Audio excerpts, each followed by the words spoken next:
విజయవాడ నగరపాలక సంస్థ సాధారణ సర్వసభ్య సమావేశం వేడిగా జరిగింది. ప్రధానంగా ప్రశ్నోత్తరాల సమయంలో కొండ ప్రాంతాల్లో తాగునీటి శానిటేషన్, దోమల బెడద అధికంగా ఉన్నాయని, కనీసం మున్సిపల్ శాఖ పట్టించుకోవడం లేదని కార్పొరేటర్లు బుల్లా విజయ్ కుమార్, కోటిరెడ్డి, బోయ సత్యబాబులు అధికారులు పనితీరుపై ఆగ్రహం వ్యక్తం చేశారు. నగరంలోని ప్రజల నుంచి పన్నులు వసూలు చేసే ఆసక్తి వారి సర్వీసు అందించడం లేదని మండిపడ్డారు. కార్పొరేటర్లు అడిగిన ప్రశ్నకు కమిషనర్ సమాధానం చెబుతూ కొండ ప్రాంతాల్లో తరచూ పైపులైన్ మరమ్మతులు రావడం వలన తాగునీటి సరఫరాలో జాప్యం జరుగుతోందని, త్వరలో తాగునీటి ఎద్దడి లేకుండా శాశ్వత పరిష్కారం చూపుతామన్నారు. అలాగే పారిశుద్ధ్యం, దోమల నివారణపై ప్రత్యేక శ్రద్ధ పెట్టడం జరిగిందన్నారు. అదనంగా సిబ్బందిని నియమించిన డ్రైనేజ్, చెత్త సేకరణ, దోమల బెడద నివారణకు పరిష్కార మార్గం చూపుతామని కమిషనర్ స్పష్టం చేశారు. ఆస్తి పన్ను భారాలు వేసే చట్ట సవరణను రద్దు చేయాలని సిపిఎం ఫ్లోర్ లీడర్ బోయ సత్యబాబు డిమాండ్ చేశారు. నగర ప్రజలకు తాగునీటి ఎద్దడి లేకుండా పటిష్టమైన చర్యలు తీసుకోవాలని డిమాండ్ చేశారు. నగరపాలక సంస్థ కార్యాలయం సర్వసభ్య సమావేశానికి ముందు సిపిఎం ఆధ్వర్యంలో వీఎంసీ ఎదుట సిపిఎం ఫ్లోర్ లీడర్ బోయ సత్యబాబు నిరసన తెలియజేశారు. ఈ సందర్భంగా ఆయన మాట్లాడుతూ ఇళ్లు లేని వారికి 2 సెంట్లు ఇళ్లు ఇవ్వాలని, హామీలతో అధికారంలోకి వచ్చిన కూటమి ప్రభుత్వం టిట్కో ఇళ్లు లబ్ధిదారులకు అప్పగించాలని అన్నారు. కొండ ప్రాంత ఇళ్ల పట్టాలు రిజిస్ట్రేషన్ చేయాలని డిమాండ్ చేశారు. జేఎన్యూ, ఆర్ఎంయూ ఇళ్లు పూర్తి చేసి ఇవ్వాలని సిపిఎం డిమాండ్ చేస్తున్నారు. నగరపాలక సంస్థ సొమ్మును ఏకపక్షంగా దొంగదారిలో ఓ కాంట్రాక్టర్కి ₹1 కోటి లబ్ధి చేకూరే విధంగా నగరపాలక సంస్థ టెండర్ పనులు అప్పగించారని విమర్శించారు. ఈ నగరంలో ఉన్నటువంటి పేదలకి ఒక్కరికి కూడా ఇల్లు ఇచ్చిన కార్యక్రమం జరగలే 10 ఏళ్లలో.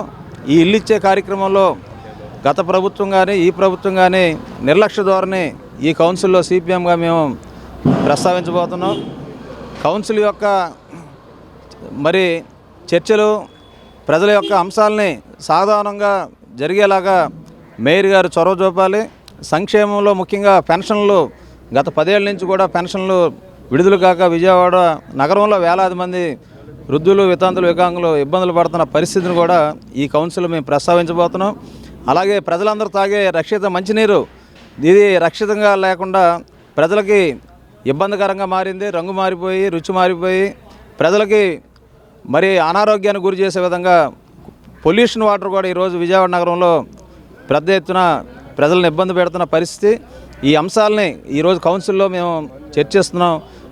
పాలకపక్షం, ప్రతిపక్షం, తెలుగుదేశం కూడా ప్రజల పక్షంగా చర్చకి అవకాశం కల్పించాలని ఈ సందర్భంగా మేము డిమాండ్ చేస్తున్నాం.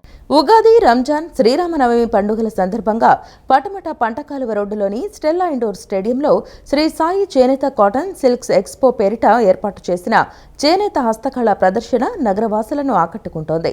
దేశంలోని వివిధ రాష్ట్రాలకు చెందిన చేనేత హస్తకళాకారులు తమ ఉత్పత్తులను ప్రదర్శనలో ఉంచారు. చేనేత వస్త్రాలు, చీరలు, డ్రెస్ మెటీరియల్స్, ఆభరణాలు, దుప్పట్లు, టవల్స్, గృహ వస్తువులు, వంటింటి సామగ్రి ఇలా అనేక రకాల ఉత్పత్తులు ప్రదర్శనలో కొలువుతీరాయి. ప్రదర్శనను ప్రతి ఒక్కరూ తిలకించి ఉత్పత్తులను కొనుగోలు చేసి చేనేత హస్తకళాకారులను ప్రోత్సహించాలని నిర్వాహకులు కోరారు.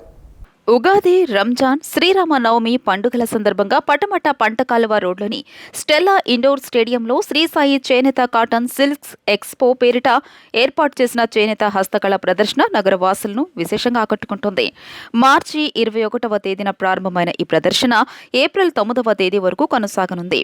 ప్రదర్శనలో వివిధ రాష్ట్రాలకు చెందిన చేనేత హస్తకళాకారులు తమ ఉత్పత్తులతో స్టాల్స్ ను ఏర్పాటు చేశారు. ప్రదర్శనలో Pochampally, Mangalagiri, Chirala saris and dress materials మరియు దుప్పట్లు, Jaipur saris, Meerut bedsheets, divan sets, sofa covers మొదలైన వస్తువులు లభిస్తున్నాయి. కొండపల్లి, ఏటికొప్పాక చెక్క బొమ్మలు, హైదరాబాద్ మంచి ముత్యాలు, జైపూర్ బ్యాంగిల్స్, కాశీ రుద్రాక్షలు ప్రదర్శనలో కొలువుతీరాయి. మహిళల అలంకరణ వస్తువులు, అనేక రకాల గృహోపకరణాలు వినియోగదారులకు అందుబాటు ధరల్లో లభిస్తున్నాయి. నగరవాసులకు కావలసిన అన్ని రకాల ఉత్పత్తులు ఇక్కడ అందుబాటులో ఉన్నాయి. ఈ ప్రదర్శనలో ఉత్పత్తిదారుల నుంచి వినియోగదారులు నేరుగా కొనుగోలు చేసే అవకాశాన్ని కల్పిస్తున్నారు. ప్రదర్శనలో పాత పట్టు చీరలు కొనుగోలు చేస్తున్నారు. ఈ ప్రదర్శన ప్రతిరోజు ఉదయం 10 గంటల నుంచి రాత్రి 9 గంటల వరకు ప్రదర్శన ఉంటుందని, ప్రతి ఒక్కరూ ప్రదర్శనను తిలకించాలని నిర్వాహకులు కోరారు. శ్రీ సాయి చేనేత హ్యాండ్లూమ్ హ్యాండిక్రాఫ్ట్ ఎగ్జిబిషను మార్చి నెల 21వ తారీఖు నుంచి ఏప్రిల్ 9వ తారీఖు వరకు పెట్టడం జరిగిందండి. ఇది ఉగాది, రంజాన్, క్రిస్మస్, శ్రీరామనవమి సందర్భంగా ఏర్పాటు చేయడం జరిగింది. ఇక్కడ చేనేత వస్త్రాలు మేము సంవత్సరానికి 2-3 సార్లు స్టెల్లా ఆడిటోరియంలో విజయవాడ బాపు మ్యూజియంలో ఏర్పాటు చేస్తూ ఉంటాము. మమ్మల్ని ఇప్పుడు విజయవాడ చేనేత వస్త్రాలు విరివిగా కొనుగోలు చేసి ప్రోత్సహిస్తూ ఉంటారు. అలాగే ఇక్కడ వరంగల్ టవల్స్, లుంగీలు, మంగళగిరి పట్టు శారీసు, మంగళగిరి కాటన్ చీరలు, నారాయణపేట శారీసు, మంగళగిరి డ్రెస్ మెటీరియల్స్, అలాగే కాశ్మీరీ సిల్క్ శారీసు, బెంగాలీ కాటన్ చీరలు, చీరాల పట్టు శారీసు, అలా కాకుండా కాంతా వర్క్ చీరలు, suiting shirting, khadi suiting shirtings saris, nighties, అన్ని రకాల చేనేత ఉత్పత్తులు 30 రాష్ట్రాల నుంచి కూడా చేనేత కార్మికులు వచ్చున్నారండి. మమ్మల్ని ఎప్పుడు చేనేత ఉత్పత్తులు ప్రోత్సహిస్తూ ఉంటారు. ఈసారి కూడా విజయవాడ ప్రజలు మమ్మల్ని ప్రోత్సహించి చేనేత ఉత్పత్తులు కొనుగోలు చేసి మమ్మల్ని ఆదరించవలసిందిగా కోరుతున్నాం. ఇది వచ్చేసి మాది 1 గ్రామ్ గోల్డ్ వస్తుంది సార్. ఒరిజినల్ ముత్యాలు, రూబీస్, కెంపు, పచ్చ అన్నీ ఉంటాయి. మీరు గోల్డ్లో కూడా యూజ్ చేసుకోవచ్చు. మీకు కస్టమైజేషన్ ఉంటుంది. ఒరిజినల్ కట్టుతీగతోటి మేకింగ్ చేస్తాము. లేదు మీ దగ్గర ఏమైనా బీడ్స్ ఉన్నా తీసుకొస్తే మేకింగ్ చేసిస్తాం సార్. మీకు సీజెట్స్, ఆనిక్స్ బీడ్స్, మోనాలిసా మొత్తం ఆల్ బీడ్స్ అవైలబుల్ ఉన్నాయి సార్. ఇక్కడ అన్ని ఐటమ్స్ ఉన్నాయి. బ్యాంగిల్స్ ఉన్నాయి, చైన్స్ ఉన్నాయి, అన్ని రకాల ఐటమ్స్ పెట్టారు. స్నాక్స్, బేబీస్ ఆడుకునే టాయ్స్ ఉన్నాయి, జెంట్స్కి ఉన్నాయి, లేడీస్కి ఉన్నాయి, చిల్డ్రన్స్కి అన్ని రకాల ఐటమ్స్ ఉన్నాయి. చాలా రీజనబుల్గా ఇస్తున్నారండి. ఇక్కడ మేము ఒక చిన్న బొటిక్ కూడా పెట్టాము, వస్త్ర థ్రెడ్స్ అని. శారీస్ అన్ని రకాల శారీస్ పెట్టాము. టస్సర్ శారీస్, జార్జెట్, ఖాదీ శారీస్, ఫ్యాన్సీ శారీస్, చాలా ఐటమ్స్ ఉన్నాయండి. మీకు చాలా రీజనబుల్గా ఇస్తున్నాము. వచ్చి మా దగ్గర తీసుకోవచ్చు. అలాగే పక్క షాపుల్లో కూడా చాలా మంచిగా ఇస్తున్నారు, తీసుకోవచ్చండి. అలా ఈవినింగ్ టైంలో మీ పిల్లల్ని తీసుకొని అలా వాకింగ్ లాగా చక్కగా రావచ్చు, తీసుకోవచ్చు. అన్ని స్పెట్స్ ఉన్నాయి, ఇంట్లో అన్నీ యూస్ చేసుకునే అన్ని ఐటమ్స్ ఉన్నాయండి. మంచిగా తీసుకోవచ్చు. చక్కగా వచ్చి రండి, అన్నీ చూసి వెళ్ళండి. విజయవాడ పశ్చిమ నియోజకవర్గం స్వాతి సెంటర్ కూడలిలో ఐజా సంస్థల అధినేత మైనారిటీ నాయకుడు షేక్ గయాజుద్దీన్ ఐజా ఆధ్వర్యంలో స్థానిక ముస్లింలకు పవిత్ర రంజాన్ మాసం సందర్భంగా ఇఫ్తార్ కార్యక్రమం నిర్వహించారు. ఈ కార్యక్రమానికి పశ్చిమ నియోజకవర్గ టీడీపీ సీనియర్ మైనారిటీ నేత మాజీ ఎమ్మెల్యే జలీల్ ఖాన్ హాజరయ్యారు. పవిత్ర రంజాన్ మాసంలో ఈ విధంగా ఇఫ్తార్ విందు ఇవ్వడంతో ముస్లిం సోదరుల ఐక్యత, అభిమానాలు పెరుగుతాయని అన్నారు. పేద ధనిక తేడా లేకుండా భారీగా ఇఫ్తార్ విందు ఇచ్చిన ఐజా సంస్థల అధినేత ఐజాకు మాజీ ఎమ్మెల్యే జలీల్ ఖాన్ అభినందనలు తెలిపారు. ఇదంతా ఈ నెలంతా పుణ్యం కార్యక్రమం. మేము కూడా కళ్ళుతో తప్పు చూడకూడదు, తప్పు వినకూడదు, తప్పు చేయకూడదు. పవిత్రమైన మాసం ఇది. ఇక విజయవాడలోనే కాదు, ఆంధ్ర రాష్ట్రాల్లోనే కాదు, ఇండియాలోనే కాదు, ప్రపంచవ్యాప్తంగా ఇంత ఘనంగా జరిగే పండగ ఎవరికి భగవంతుడు అవకాశం ఇవ్వాల. అది ముస్లిమ్స్ ఒక్కడికే అవకాశం ఉంది. భగవంతుడు అందరినీ కలుపుకొని అన్ని కులాల మతాలకి ఆనందాల్లో వాళ్ళని కూడా పంచుకొని ఈ కార్యక్రమం నడుస్తుంది. మరి ఇంత భారీ ఎత్తున ఉపవాసం ఇఫ్తార్ విందుకు రావటం అంటే ఆషామాషి కాదు. మరి ఐజయ్ గారు 2-3 రోజుల నుంచి కూడా కష్టపడి ఇంటింటికి వెళ్ళి కూడా తెలవటం, వాళ్ళ ఐజయ్ గారి మీద ప్రేమతో ఇంత భారీ ఎత్తున రావటం నిజంగా చెప్పదగ్గ విషయం. కాబట్టి రాబోయే కాలంలో అల్లా ద్వారా మేము కూడా దీవిస్తాం. రాజకీయంగా కానీ, వ్యాపారపరంగా కానీ అన్ని కష్టాలు ఐజయ్ గారికి తొలగించి గతంలో ముందుకు సాగాలని కోరుకుంటున్నాం. ఆడ మగాని కాకుండా కుటుంబ సంయుతంగా ఈరోజు వచ్చి ఇఫ్తార్ విందులో పాల్గొంటూ ఉంటారంటే అది దేవుడిచ్చిన మాకు మంచి అవకాశం అని చెప్పి వాళ్ళకి సర్వీస్ చేసుకోవడానికి ఈ రంజాన్ నెలలో నేను భావిస్తూ ఉన్నాను. కాబట్టి ఈ రంజాన్ నెల మనందరికీ కూడా మంచి విలువలతో కూడిన ఏదైతే మన జీవితం ఉందో అది మంచిగా సాగాలని, ఎటువంటి తావు లేకుండా మనం అందరం ఐకమత్యంగా ఉండాలని చెప్పి మనస్ఫూర్తిగా కోరుకుంటూ నాకు ఈ అవకాశం ఇచ్చిన ప్రత్యేకంగా లోకల్ మీడియా వాళ్ళందరికీ కూడా ధన్యవాదాలు తెలుపుతా ఉన్నాను. రాష్ట్రంలోని మల్టీప్లెక్స్లు, మాల్స్లో వాహన పార్కింగ్ రుసుములు ప్రభుత్వం క్రమబద్ధీకరించింది. ఇష్టానుసారంగా రుసుములు వసూలు చేయకుండా కట్టడి చేస్తూ నిర్ణయం తీసుకుంది. రాష్ట్రంలోని మల్టీప్లెక్స్లు, మాల్స్లో వాహన పార్కింగ్ రుసుములను ప్రభుత్వం క్రమబద్ధీకరించింది. ఇష్టానుసారంగా రుసుములు వసూలు చేయకుండా కట్టడి చేస్తూ నిర్ణయం తీసుకుంది.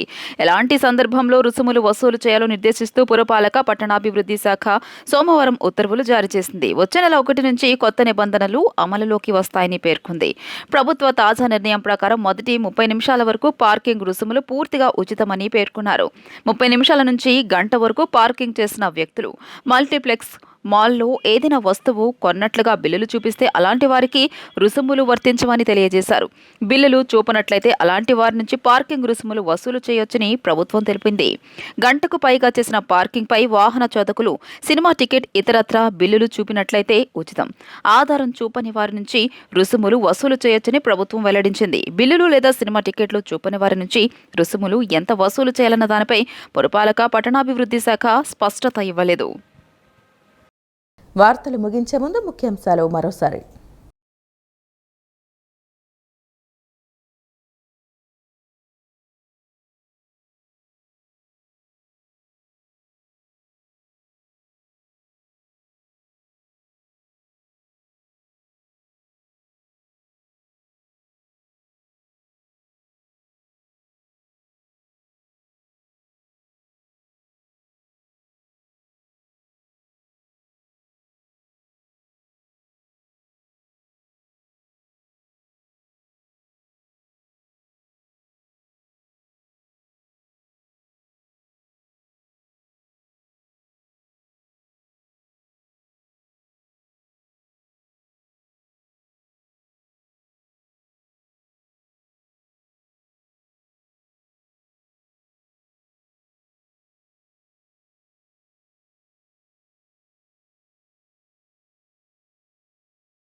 ఈ వార్తలు ఇంతటితో సమాప్తం. నమస్కారం.